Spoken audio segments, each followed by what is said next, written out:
All right, I just wanted to take a moment and explain to you how to get started with these three polar equations. That is actually the first thing to notice, that I'm having you graph three equations, and they're a little more complicated than the simple ones that we did yesterday. And so you can discover these equations and their graphs. We're going to ask you to graph them by hand. If you look at the polar graph paper I gave you, it's got a lot of lines on it, doesn't it? But if we just spend a few moments thinking about what each of these lines would represent, you'll find that you've got yourself a really nice resource for plotting points with a lot of precision. Let's look at the angles. They're pretty easy because, well, they're labeled. So we can see here that every one of these dark lines represents 10 degrees. That's perfect because we're going to be plotting points that go by 10 degrees. It's usually the circles that kind of get kids spinning in circles. Well, first off, the darker circles, those represent a full radii. So that one that I just traced there, that would be your first radii of 1. That would make this one a radii of 2. The next one would be 3, 4, 5, 6, 7, 8, 9, 10. If you count carefully, you get 10 full radii. Now, the reason I keep saying full radii is because, well, we've got all these circles in between.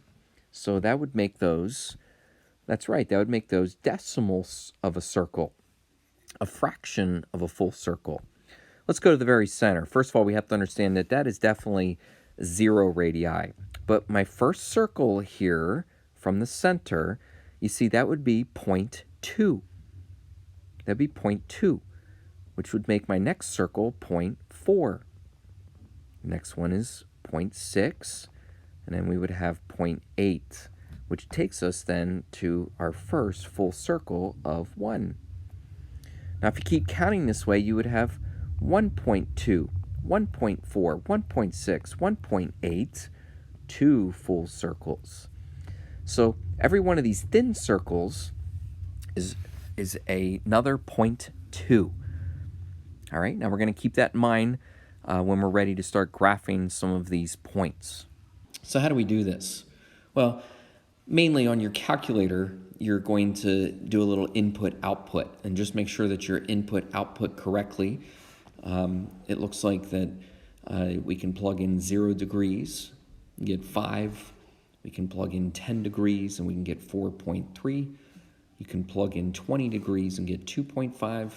And then when you plug in 30 degrees, that actually comes out to be 0. And so fill those into your chart.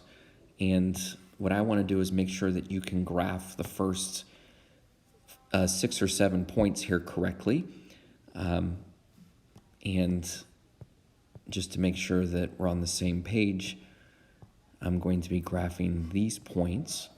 If you continue to plug in, which you should be doing on your own, you'll notice that you actually end up with the negative of these values.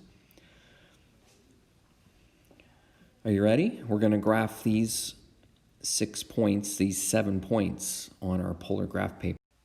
So we'll start by rotating 0 degrees and counting out 5 radii. So that'd be 1, 2, 3, 4, 5. And we get ourselves our first point, which would be at 5, 0. Now, you don't need to label the points. I'm just writing it down so you understand that that purple point right there is 5, 0. How about 4.3310? Well, we'll continue to rotate. We'll rotate 10 degrees. This time we'll count out 4.3 radii.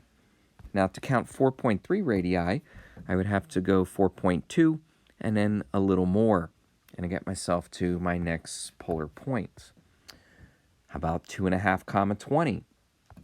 Keep rotating 20 degrees, but this time count out 1, 2.5 radii. Probably pretty close to that point. And finally, at least for now, we have 0, 30. Now, I technically would rotate 30, but since I'm counting out 0 radii, pretty much just plot a point right there in the middle. Now, when you're plotting these points, you're technically graphing an equation. So really what we're trying to do is graph a line. What line? Well, it would be the line that connects these points in the order that you graph them. And the rule of thumb is that you want it to be kind of like a smooth line, not necessarily like straight jagged lines. So some students will plot or will connect their dots as they go. If you don't, just make sure you keep track of the order that your points are in. And at some point you want to get that pencil drawing, again, a smooth line. It's the negatives that get a little tricky. So let's make sure that you get the idea. I'm going to plot the point -2.5, 40, which does mean I'm going to rotate to 40. But really, since it's a -2.5, I'm going to then go backwards. I'm going to go on the opposite side, which ends up being this line. A straight edge works wonders here, holding a straight edge up to your paper. So I really want to count out 2.5 radii, and that would put me at that point. How about the next one, which is at -4.3, 50. Well, of course, I want to rotate 50, but since I'm on the opposite side, I'm going to actually count out 4.3 radii, which would get me pretty close to there. And then at least for now, my last point, which is at -5, it's actually -5, 60. Well, I'm going to rotate 60, but I'm going to end up on the opposite side of 60, which is this line. And of course, I'm going to count out 5 radii, which will put us right there. What kind of line are we drawing here? Well, again, it's a line that connects these points in the order that I graph them. It's a nice smooth line. And as you can see, when I drew it this time, I went right on through the middle, back to the opposite side.